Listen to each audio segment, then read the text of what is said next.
C'est dingue. Bah oui, c'est dingue.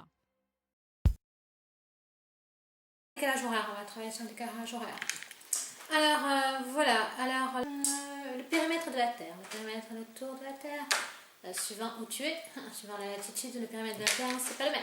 Si tu veux faire le tour du monde et que tu es au niveau de l'équateur, là où il fait chaud, tout ça, voilà, là ça fait 40 000 km, d'accord? Donc ça dépend de la latitude, le périmètre de la Terre. Ouais. Alors par exemple, si tu es au pôle Nord, eh bien tu es au pôle Nord. Au pôle Nord au niveau géographique, tu es au pôle Nord, tu fais le tour de toi-même, tu as fait le tour de la Terre. Ben ouais. Là, tu n'as pas de problème de décalage horaire, tu vois. Ça fait 45 degrés quand on va faire juste Paris-New York, on va travailler sur ça. Quoi. Alors à notre altitude, la Terre, elle tourne à 1180 km/h. La Terre. À notre latitude à nous, enfin à nous, en gros quoi, hein. En gros on va rester en gros quoi, on va pas compliquer quoi, 1180 km/h, ok, voilà. Et quand tu vois que le Concorde il tourne à 1400 km/h, oui mais je sais que le Concorde il n'y en a plus, mais c'est pour t'expliquer le décalage horaire. Bon, donc le Concorde, 1400 km/h, 1900 km/h, tu vois les vitesses c'est pas la même. Bon, par rapport à la vitesse de la Terre. Et on ne compte pas la hauteur, tu vois, parce qu'il n'est pas au périmètre. Bah, ça compte pas. Hein, il est un peu plus haut, mais bon, ça compte pas. Hein, en average. Bon, et tu vois pas qu'il y a un problème là? Il y a un problème. Ah ben, il y a un problème. 1180 km/h, la vitesse de la Terre qui tourne.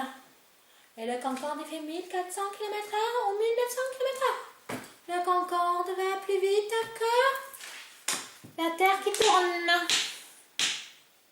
Ouais. Il va plus vite, hein, le Concorde, que la Terre. Alors, qu'est-ce qui se passe? Qu'est-ce qui se passe?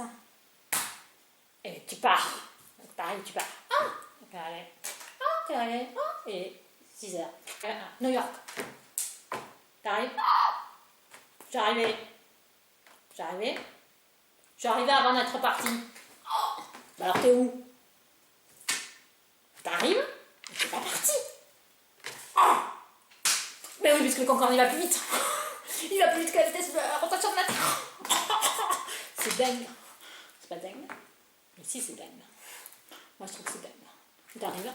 Je suis arrivée. Mais je suis pas partie. Alors, t'es où? T'es à Paris ou t'es à New York? Ben, c'est le même jour.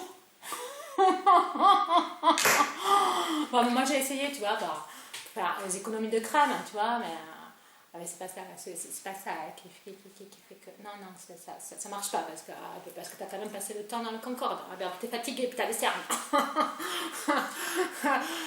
Ouais. Bon, t'as compris? Le décalage horaire. Bon. Fais attention, essaie d'arriver après que tu sois parti, quoi. Pas avant que tu sois parti, hein. Parce que c'est trop, ça fait des gros problèmes psy, ça. Hein. Ah ça, je t'assure. Ah ça c'est sûr. T'arrives, t'es pas parti, tu te dis, oh, mais je suis là-bas, je suis ici. C'est dingue. Bon allez, bon, t'as compris là, les décalages horaires, voilà. Bon, non, mais là, ça suffit, hein. Non, on fera... Là, c'était... Ah oui, j'ai oublié de parler du son. Ouais. La vitesse du son, c'est 1260 km/h. Voilà, 1260 km/h. Et alors, les rafales, qu'elles passent, ça fait paf, ça casse le mur du son. Ça fait du bruit. Ouais, j'aime pas quand ça fait du bruit. Alors, eux, ils ont l'habitude de voyager dans le temps. Les rafales, tout ça, tout le temps, ils voyagent dans le temps. Bon, ben, tu repasses la prochaine fois pour Einstein et la vitesse de la lumière. C'est dingue. Bah oui, c'est dingue.